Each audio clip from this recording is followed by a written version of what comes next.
রাজনৈতিক এবং ধর্মীয় যে বিষয়টা আসলে এটা কি আসলে সাহিত্যকে কোনোভাবে আলাদা করে দেয় কিনা?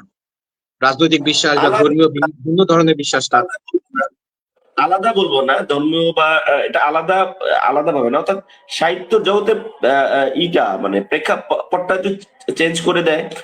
এবং ওই রচনাগুলো একটু ডিফারেন্ট হয় অন্যদের চাইতে। যেমন তুমি যদি ব্রিটিশ বিরোধী আন্দোলনের যদি চিন্তা দেখো, লেখক চিন্তা করো, মৌলানা আকরাম খান যদি বলো বা নজরুল বলো, আমাদের জাতীয় কবি নজরুল, কাজী নজরুল ইসলাম বলতেছি, যেটা এদের যে রচনা, এদের যে দ্রোহ, এটা কিন্তু একটা মানে ব্রিটিশদের তাড়িয়ে দেওয়ার পেছনে। তুমি যদি আমাদের সিরাজগঞ্জের ইসমাইল হোসেন সিরাজের কথা যদি চিন্তা করো, হ্যাঁ, তাহলে কিন্তু তাদের যে লেখা, তার মানে অগ্নিধরা লেখা আমরা বলবো।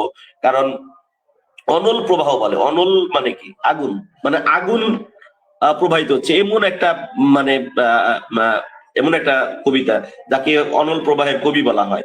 এটা কিন্তু এই কারণে কিন্তু তার মানে বেশ রোশানলে পড়েছে, এবং এটা তাকে কি বলবো, ব্রিটিশদের কারাবরণ, হাতে কারাবরণ থেকে শুরু করে কারাবরণ হইতে হইতে তার লেখা বাজেয়াপ্ত হয়েছে, এবং তার বয়স মানে 55 বা 57 বছর বেঁচেছিলেন।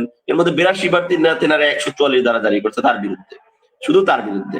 তাহলে এই যে এইটা, এই যে তার চিন্তা, এই চিন্তাটা কিন্তু তাকে করেছে। নজরুলকে যেহেতু কারাবরণ গ্রহণ করতে হয়েছে সেই সময়, কিন্তু আমরা যদি রবীন্দ্রনাথ বলি তাহলে কিন্তু হয় নাই। বাট এই যে ধারা, এক একজনের লেখার চিন্তা এক এক রকম, এইটা একটা বিষয়।